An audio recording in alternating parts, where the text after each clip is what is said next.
राधे कृष्ण।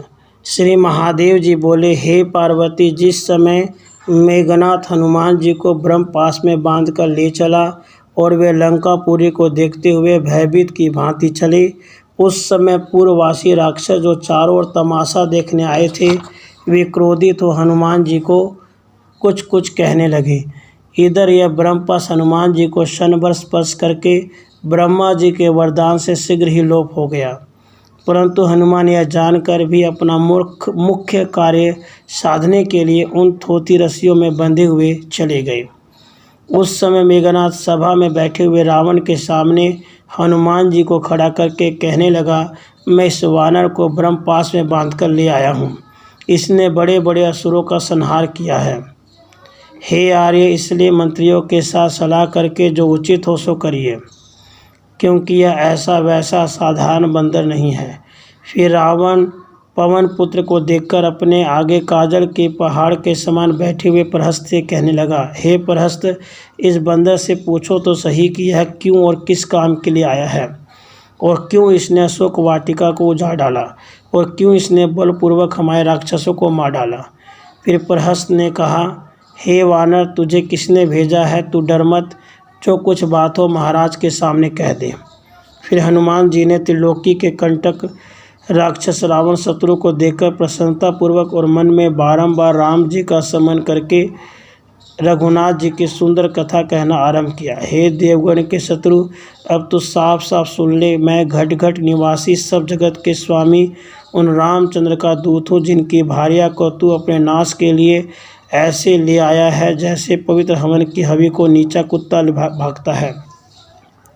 वे राम जी आकर मतंग पर्वत पर ठहरे हैं और उन्होंने अग्नि को साक्षी देकर सुग्रीव से मित्रता की है और बाली को एक बाण से मारकर सुग्रीव को किष्किंधा का राजा बनाया है। वह वानरों का राजा बड़ा बड़ी सुग्रीव बड़े बड़े जुझारू करोड़ों वानरों के झुंड को लिए राम लक्ष्मण सहित प्रवर्षण पर्वत पर बड़े क्रोध में भरा बैठा है। उसी सुग्रीव की आज्ञा से बड़े बड़े वानर सीता जी को ढूंढने के लिए 10 दिशाओं में गए हैं। मैं भी उनमें से एक पवन का पुत्र वानर हूँ और सीता जी को ढूंढता हुआ धीरे धीरे यहाँ आ निकला हूँ। हे राजन, जितने प्राणी हैं उन सबको अपनी अपनी देह प्यारी है। इस बीच तेरा बेटा मेघनाथ मुझे ब्रह्मपाश से बांधकर तुम्हारे पास ले आया है। वह ब्रह्मपाश मेरे शरीर को स्पर्श मात्र करके ब्रह्मा के वर के प्रभाव से चला गया। यह मैं जान गया था, तो भी मन में तेरी दया विचार कर तेरे हित की बात कहने के लिए कैदी की भांति यहाँ आ गया हूँ।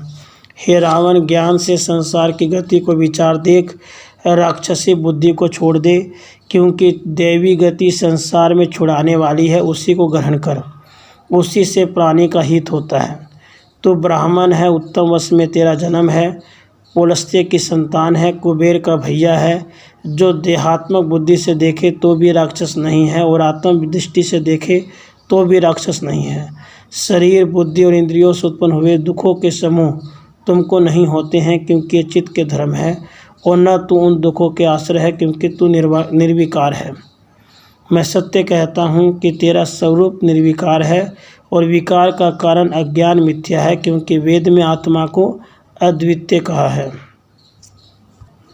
हे रावण, विष्णु की भक्ति से चित्त शुद्ध होता है और फिर इससे निर्मल ज्ञान होता है। फिर ज्ञान से आत्मा का साक्षात्कार होता है और आत्म स्वरूप को पूर्ण रीति से जानकर पुरुष परम पद पाता है। इसलिए लक्ष्मी की पति, प्रकृति से परे, सर्वव्यापक और पुराण पुरुष ऐसे भगवान रामचंद्र जी का भजन कर और अपनी मूर्खता और हृदय के शत्रु को त्याग कर भगवान शरणागत वत्सल हैं। इसलिए राम भजन बिना तेरा पीछा नहीं छूटेगा।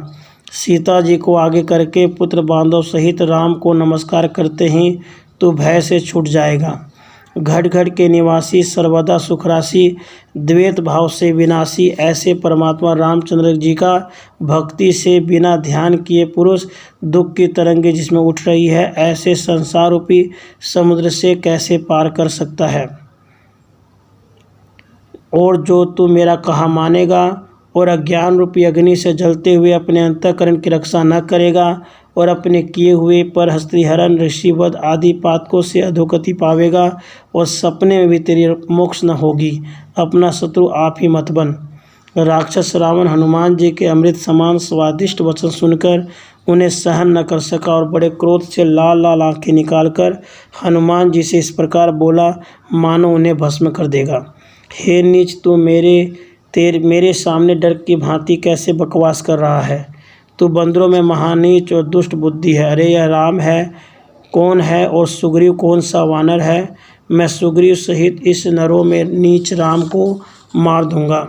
हे वानर, तूने क्या समझ रखा है? मैं तुझे भी मारकर सीता की जान लेता हूँ और फिर लक्ष्मण सहित राम को यमलोक पहुँचाकर फिर वानरों सहित वानरों के राजा सुग्रीव को तुरंत मार अलग करूँगा। रावण का इतना कहना था कि हनुमान जी आग बबूला हो गए, मानो राक्षस को भी भस्म कर देंगे, और कहने लगे, हे नीच, मैं राम जी का दूत हूँ और ऐसा भारी प्रकर्मी हूँ कि तुझ सरीखे करोड़ों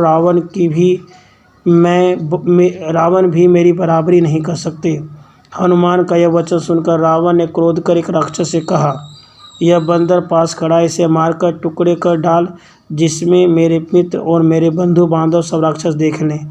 जब रावण के कहने से एक बड़ा सा राक्षस आयुध ले हनुमान जी को मारने के लिए तैयार हुआ, तब विभीषण ने रोककर कहा, हे राजन, ये शत्रु के राज का वानर दूत बनकर आया है, सो आप सरीखे प्रतापी राजाओं को इसे मारना नहीं चाहिए, क्योंकि दूत को मारना नीति विरुद्ध है। और दूसरी बात यह है कि जो यह वानर दूत मारा जाएगा तो राम जी से खबर कौन करेगा कि जिन राम के मारने के लिए तुम दांत पीस रहे हो? इसलिए वध के समान और कौन सा दंड इस वानर के लिए विचार कीजिए। इस वानर के देह में कोई चिन्ह हो जाना चाहिए, जिसमें जब यह जाए तो इसका चिन्ह देखकर रामचंद्र जी सुग्रीव को साथ लेकर तुरंत आवें और उनसे तुम्हारी ठनाठनी मचे। विभीषण का वचन सुनकर रावण ने भी यही कहा कि ठीक है। वानरों को अपनी पूंछ में बड़ी प्रीति और ममता होती है, यह बात निश्चय है। सो बड़े यत्न से इसकी पूंछ को बहुत से चिथड़ों से लपेटकर फिर उसमें आग लगा दो और फिर उसे लंकापुर में चारों घुमाकर छोड़ दो, जिसमें सब वानर और उसके सेनापति से देखें। बहुत अच्छा। ऐसा कहकर राक्षसों ने ठाठ और तरह तरह के रुई और आदि के तेल में भिगोकर हनुमान जी की पूंछ लपेटे और रस्सियों से पक्के बांध दिए, जिनसे खुलने न पाए।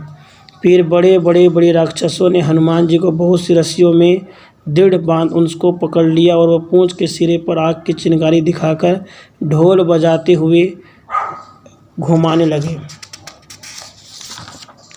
उधर हनुमान जी ने भी अपना कुछ काम बनाने की इच्छा से इस सब बात को सह लिया। फिर हनुमान जी लंका के पश्चिम द्वार पर पहुँचे, तब शरीर को छोटा कर रस्सियों के बंधन से निकल गए और पर्वत के समान होकर लंका के द्वार पर उछलने लगे। और उस द्वार पर एक खंभा उखाड़कर उससे सन भर में उन्होंने अपने साथ के रक्षस आक्षकों को मार यमलोक को भेज दिया। फिर जो कार्य करना रह गया था उसे विचार कर महल से महल और घर से घर पर उछल कूद कर अपनी जलती पूंछ से उन हनुमान जी के क्या तो महल, क्या अटारी और क्या तोरण सब लंकापुरी को भस्म कर दिया। लंका जलते समय महलों की अटारियों पर राक्षसियाँ हा पिता, हा पुत्र, हा नाथ ऐसा चिल्लाती हुई गड़ा फाड़कर रोने लगी और जलती हुई अग्नि में गिरकर इस प्रकार दिखाई देने लगी मानो आकाश से देवता गिरते हों। हनुमान जी ने एक विभीषण के घर को छोड़कर सब लंका फूंक कर राख कर दी। फिर वायुपुत्र समुद्र में कूदकर और अपनी पूंछ को बुझाकर स्वश्चित हो गए। सीता जी की प्रार्थना से और अपनी प्यारी सहेली पवन का पुत्र होने के कारण अग्नि ने हनुमान की पूंछ को नहीं जलाया और वह अत्यंत शीतल हो रही। जिन राम जी के नाम का स्मरण कर पुरुष सब पापों को नाश कर 3 प्रकार के ताप रूपी अग्नि से तत्काल बच जाते हैं, उन्हें रामचंद्र जी का यह मुख्य दूत इस संसारी अग्नि से भला कैसे जल सकता है। इति पंडित रामेश्वर भट्टकृत रसाला टीका सहित सुंदरकांड का 4th सर्ग समाप्त हुआ। राधे कृष्ण राधे कृष्ण।